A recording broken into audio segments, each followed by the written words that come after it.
वेगवेगळ्या चर्चा ऐकल्या. पहिलेही असंच त्या ठिकाणी पैशाच्या जोरावर ह्या माफियांनी पूर्ण गुन्हे स्वतःवरचे दाबलेले आहेत.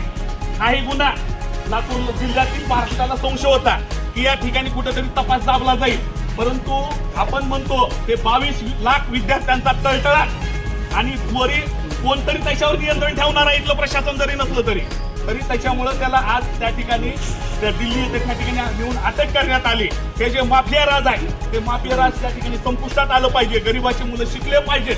डॉक्टरचेच मुलं डॉक्टर का होतात आता उत्तर मिळालं तुम्हाला, कारण डॉक्टर मोठमोठे डॉक्टर त्या ठिकाणी पेपर खरेदी करतात, त्यांचे मुलं त्या ठिकाणी नंतर डॉक्टर होतात. म्हणजे ह्याच्यामध्ये मोठं षडयंत्र आहे. आपण विचार करतो की डॉक्टरचा मुलगा डॉक्टर कसा होतो, आणि त्याला परत आपण बघितलंय लातूर जिल्ह्यामध्ये सुद्धा काही डॉक्टरांच्या भरपूर प्रकरणं निघालेली आहेत. म्हणजे हे बोगस डॉक्टर तयार करण्याचा कारखाना ह्या मोठे गावकरांनी त्याचे कुलकर्णी वगैरे यांनी त्या ठिकाणी तयार केलाय. हे मी प्रशासनाला विनंती करेन, ह्याच्यावर बुलडोजर चालून हे सर्व हे जे अतिक्रमण आहेत आपण तात्काळ त्या ठिकाणी भूमी जमीनदोस्त केलं पाहिजे. आणि ह्यांच्यावर नियंत्रण, जसं की रेशन दुकानदारावर तुम्ही नियमावली आहे, तहसीलवर नियमावली आहे, ह्यांच्यावर नियंत्रण कुणाचं आहे? कुणाचंही नियंत्रण नाही. आज लाखोचा करोडाचा इथून त्या ठिकाणी चाललं जातं आणि कुणाला फंडिंग होतंय तो आम्हाला काही देणं घेण्याचा विषय नाही, परंतु गरिबांच्या मुलांना या ठिकाणी न्याय मिळाला पाहिजे. अन्यथा प्रशासनानं कुठलीही ऍक्शन नाही घेतली तर आम्ही शिवसेना म्हणजे आक्रमक आहे. पुढे आम्ही त्या ठिकाणी झालं तर त्या ठिकाणी गरिबांना त्या ठिकाणी मोफत उपचार मिळणार आहेत. ते न होऊ दिले की त्यांना प्रायव्हेटकडे वळावं लागतं. म्हणजे ह्यांचे जे बोगस कारखाने त्या डॉक्टरच्या नावाने तयार केलेले आहेत, कोरोना नंतर आपल्याला कसे बिल्डिंग तयार झाले हे सर्वांनाच त्या ठिकाणी माहिती आहे. पाहिलं गेलं तर हे इंडस्ट्रियल एरिया आहे. यापूर्वी आपला पाठपुरावा राहील की हे पूर्ण जागा मोकळी करण्याची. ही इंडस्ट्रियल एरिया म्हणजे ज्या वेळेस ही जमीन एक कवडीमोल किमतीने त्या ठिकाणी उद्योगांनी सरकारकडून विकत घेतलेली होती आणि ती आज त्याची एक म्हणजे फूट म्हणजे कितीतरी हजारो करोड रुपयामध्ये तिथलं स्क्वेअर फूट आहे. आज त्यांनी अनधिकृतपणे अतिक्रमण करून हे मोठं साम्राज्य माफियांनी त्या ठिकाणी तयार केलेलं आहे आणि ते पण कुणाच्या गरिबांच्या विद्यार्थ्यांची पिळवणूक करून. आणि या ठिकाणी आम्ही त्या ठिकाणी भरपूर आंदोलन या ठिकाणी केलेले आहेत. तुमचे ते विद्यार्थ्यांना मारण्यापासून प्रकार या ठिकाणी घडलेले आहेत. परंतु या ठिकाणी आपल्या लातूर पॅटर्न हा सर्व लोकप्रतिनिधी असेल, सामाजिक कार्यकर्ते असतील, तुम्ही आम्ही पत्रकार तुम्ही असताल, यांच्यामुळे नाव लोक आहेत. असल्या भुरट्या मोठे गाव लातूर पॅटर्नचं नाव कधीही खराब होणार नाही, परंतु हा माफिया त्या ठिकाणी लातूरकरांनी संपवणं गरजेचं आहे. संपवणं म्हणजे हे त्याचे जे अमाप संपत्ती कमवलेल्या माफिया राजून ती संपवणं त्या ठिकाणी प्रशासनाचं त्या ठिकाणी चौकशी करून त्यांना ताब्यात घेणं काम आहे.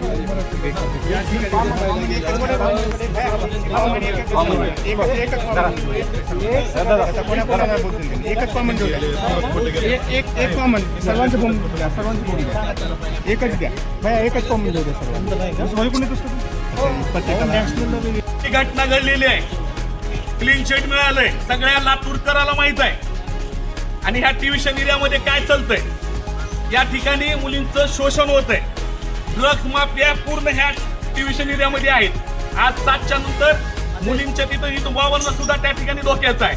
मोठे गावकरचं आम्ही सांगितलं होतं की 42 प्रश्न तो व्हिडिओ व्हायरल झाला त्यावेळेस आम्ही लाईव्हच्या माध्यमातून सांगितलंय, जर या ठिकाणी मोठे गावकरचा हात त्या ठिकाणी निघाला तर आम्ही जे RCCच्या नामक मोठे गावकर जे त्या ठिकाणी माफिया साम्राज्य उभारले ते आम्ही कदापि लातूर जिल्ह्यामध्ये चालू देणार नाही. आणि जे अतिक्रमण मध्ये हे जे इंडस्ट्रियल एरियामध्ये मोठमोठे हे जे क्लासेस उभारलेले आहेत की जे की विद्यार्थ्यांची पिळवणूक करून आज ग्रामीण भागातून या ठिकाणी वडील पालक जमिनी विकू ते त्या ठिकाणी राहिलेले आहेत. अशा 22 लाख विद्यार्थ्यांना आणि इतर पिळवणूक झालेल्या विद्यार्थ्यांना आम्ही न्याय दिल्याशिवाय त्या ठिकाणी राहणार नाही. आम्ही त्या ठिकाणी ऑइल मिश्रित शहीद त्यांचं जे मिशन म्हणून त्या ठिकाणी टाकलेले आहे. पुढील पाऊल ह्या प्रशासनानं उचलावं की हे जे बुलडोजर लावून हे जे तुम्ही वेगवेगळ्या ठिकाणी बुलडोजर लावलेत. आता ह्या शिक्षण माफियाला किती तुम्ही बिल्डर, ते कुलकर्णी असेल, हा मोठे गावकर असेल, ते वाघमारे असेल, किती बुलडोजर लावताव हे आम्ही त्या ठिकाणी पाहणार आहे. तुम्ही म्हणताल आम्ही सत्यता आहे. आता शिंदे साहेबांनी डायरेक्ट एन्काउंटर केलेलं आहे शिंदेचं, म्हणजे आम्ही एन्काउंटर म्हणून मागणी अजून केलेले नाही, परंतु आम्ही यांचे जे संपत्ती ही बुलडोजरनी त्या ठिकाणी बरखास्त करून यांची संपत्तीची सगळ्या नातेवाईकांची चौकशी झाली पाहिजे.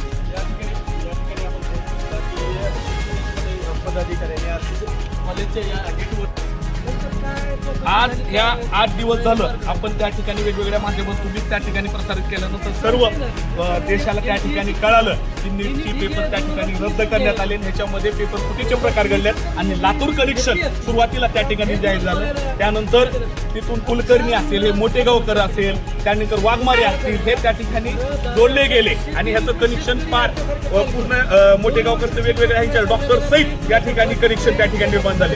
आमचं एक स्पष्ट भूमिका आहे की हे माफिया राज हे इंडस्ट्रियल एरियावर अतिक्रमण करून उभारलेलं एक साम्राज्य, गरीब मुलांची पिळवणूक करून हे उभारलेलं साम्राज्य आहे. याच ठिकाणी मुली सुरक्षित नाही. ड्रग्जचं माफिया राज इथंच या ठिकाणी चाललं जातं. त्यानंतर बोगस डॉक्टर तयार करायची फॅक्टरी ह्या भडव्या मोठेगावकरनं त्या ठिकाणी सुरू केली. त्या मोठेगावकरची नातेवाईकांची सर्व संपत्ती त्या ठिकाणी प्रशासनानं चौकशी लावून ताब्यात घेतली पाहिजे आणि बुलडोजर राहून त्या प्रशासनानं तातडीनं कुठल्याही लोकप्रतिनिधीला पाठीशी न घालता, जे लातूरकरांना वाटत होतं की पाठीशी घालतील, परंतु कुठंतरी एक चांगलं कुठंतरी न्याय आहे ह्या पद्धतीनं काल त्यांना काल अटक त्याला झाली. ह्याने जमीन दोस्त आपण बुलडोजरने करावं. इथून पुढचं शिवसेनेचं आंदोलन शांततेत नसणार आहे. तुम्ही कुठला जर ऍक्शन नाही घेतली तर शिवसेना पुढची ऍक्शन शिवसेना घेतली. आता या ठिकाणी आम्ही त्याचा निषेध म्हणून एक गांधीगिरीने म्हणा, लोकशाही पद्धतीने म्हणा, आम्ही त्या ठिकाणी ऑइल मिश्रित आय लव्ह आरसीसी लाच वाटते आम्हाला त्या ठिकाणी असे अतिक्रमणच्या जागेवर बिल्डिंग माफिया राज उभा करून त्याच्यावर आम्ही त्या ठिकाणी काळ टाकलेला आहे. जर मोठेगावकर तर त्या ठिकाणी त्या पेपर कोणी जर त्यांचं नाव निघालं तर हे मोठेगावचं जे साम्राज्य उभारलंय, म्हणजे शिक्षण क्षेत्रातील जे माफिया आहे ते साम्राज्य आम्ही त्या ठिकाणी कुठल्याही परिस्थितीत चालू देणार नाही. आणि 22 लाख जे विद्यार्थी आहेत त्या विद्यार्थ्यांना आम्ही न्याय दिल्याशिवाय राहणार नाही. आणि ह्या मोठेगावकरची, त्यांच्या नातेवाईकाची सर्व संपत्तीची चौकशी करून त्यांच्या त्या ठिकाणी सील केली गेली पाहिजे. आणि असे जे माफिया राज आहेत आणि हे भूमिया राजबी आहेत, हे सगळी इंडस्ट्रियल एरिया आहे.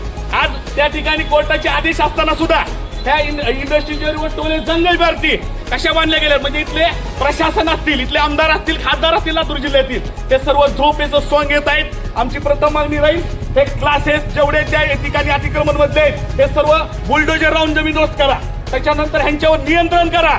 संध्याकाळी 7च्या नंतर मुलींची ट्युशन घेतली जाते. संशयास्पद इथं त्या ठिकाणी ड्रग्जचं रॅकेट या ठिकाणी चाललं जातं. कित्येक मुलींचे उद्ध्वस्त झालेले आहेत. ते असले जे शिक्षण माफी आहेत, ते भूमी माफी आहेत, त्यांना तातडीने यांच्यावर योग्य ती कारवाई करावी. कुठल्याही आमदार खासदारांनी त्यांना पाठीशी घालू नये अशी आमची त्या ठिकाणी नम्र विनंती. आम्ही त्या ठिकाणी ऑइल आणि शाही त्या ठिकाणी शिकलेली आहे आणि ह्याचा निषेध आम्ही त्या ठिकाणी केलाय. आम्ही शिवसेना तोडफोड करून बी करू शकतो, परंतु जर महानगरपालिका असेल, प्रशासन असेल, त्यांनी नाही ऍक्शन घेतलं तर आम्ही ऍक्शन घेऊ तिथं.